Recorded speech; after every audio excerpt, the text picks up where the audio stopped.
shape. And that just led to the role for you, like just regular auditions and shit. It was not. Yeah, well, I like, it's a boring story, but my grandmother passed away and I broke my arm and like all this stuff happened. My mom was like, we're taking him out of acting for a bit because I was like a moron in like a cast, and it was like, my friends making fun of me on there, like, bring him to an audition. And my mom was like, no, we're taking him out for a bit. And then my manager would call every couple months like, hey, we want him to, is he ready? And by the way, this guy is still my manager today. Really? Like 35 years later, the best, like just the best guy, such a good dude. And so he never tried to fuck you. Never tried to fuck me. Yeah, I know. Oh no, we fuck all the time. No, that's why I got fat. He hated fat kids. Yeah, he would never fuck a fat kid.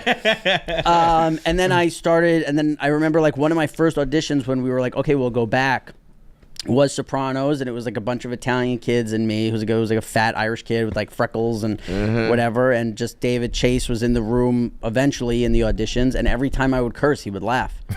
And he was like, I think this is the kid, because all these other kids are like, yeah, I fucking did it. And I was just like, can I get the fuck out of here? Like, you know what I mean? And I'm like 12 years old, and he's like, man, he that's kept what we need. Laughing, and they wanted to hire all Italians, and me and Jamie are the only people who are not Italian on the show. Really? Wow. What are you? Yeah, I'm Irish, probably like German, like a bunch of shit. Yeah, I know, Irish and German too. Yeah. And she's not Italian? No, she's Jewish and Cuban. She's Cuban. That's Italian. Right, right. That's what everybody said on the set. That's like Jewish and Italian so close, Yeah. and then you got your tan because you're Cuban, you're Italian. Yeah. Right, and which is, it's so weird because like in the same way that I say like, growing up, I have two sisters, and maybe there were 20 people who would go, how's your sister? Where's your sister? What's your sister doing? But in Sopranos, there were a million people who would be like, your sister, where's your sister? So like people are always like, you didn't hook up with Jamie or nothing. And I'm like, I think my brain thinks she's my sister. Yeah. I don't even look at her in that way in this. Yeah. And there's also part of me. No. I would have telling me you didn't first see Jamie Lynn Sigler and be like, I want to have sex with that girl. I Crazy. And listen, I'll tell you, Drea De Matteo, yes. I'm not ashamed to say, like, there were women on the set who but it was just, there was something about me and Jamie's relationship, and also like the guys on set were very protective. Like you have fucking Tony Surrey, like Paulie Walnuts, and fucking James Gandolfini in this, where they're like, you watch out for your sister, and I'm like, yeah, of course. Like, yeah, it's like you're living the actual. And it really felt, and in the same way, like.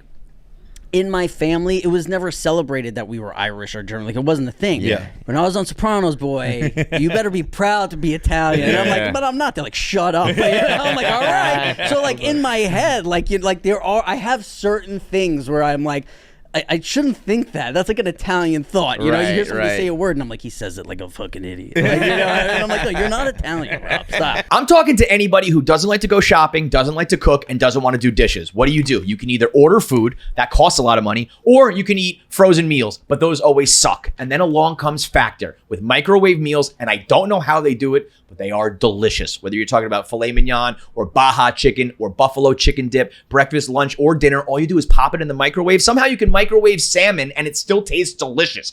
I don't know how it works, but it does, and it has solved all of my problems. So go to Factor Meals, click the link below, and start getting your meals delivered today. That is like so like you're talking about all the actors going through the craft, but you were like going through actual formative years.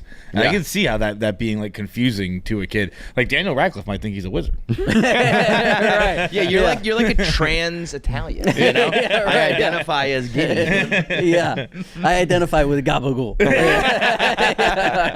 And then you just afterwards, you never had the.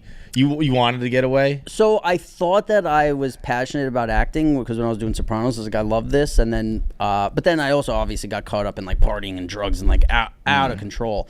But then when I was 22 and we were done, I forget exactly how it went, but like, took some time off this. But then when I went to do something, like I remember getting called for jury duty, and I was like, I will not do jury duty. Like, I can't do this. Like, also, how am I going to get 15 Percocets into jury duty? You know what I mean? Like, I'm on Xanax and Percocet all day. I can't not take this. I can't drink in there. So I'm like, what am I going to do? And I call my manager. I'm like, you got to get me a job. Like, because I'm not, you got to get me out of jury duty, whatever.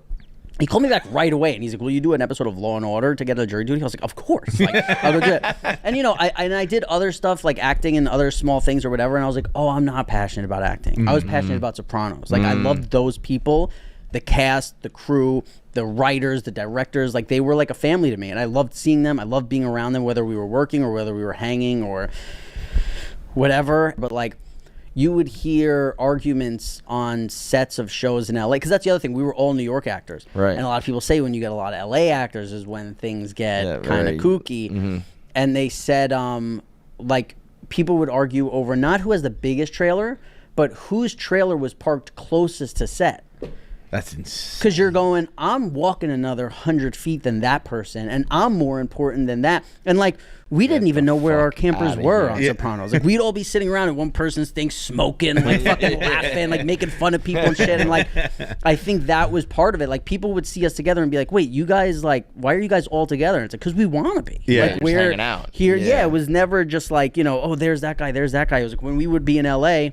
I've talked about this a lot, but it's like, we would be like, all right, we're at the Emmys after party, and we would be like, all right, grab 4 tables and pull them over here. They'd be like, no, you're all sitting over here. We'd be like, no, we're not. No, no. We're like taking a fucking chair. We're bringing 4 tables over there, and we're like, we're getting fucking bottles of booze. But and so who was smoking that? Like which part of the everybody, the the cast? whole, all Yeah. the guys. So like, you know, Tony Sirico, who was Paulie Walnuts, James Gandolfini, obviously, who played Tony, Vincent Pastore is great, who played Big Pussy, Steven Van Zandt, he was a fucking rock star in Springsteen for years before. Like, Crazy.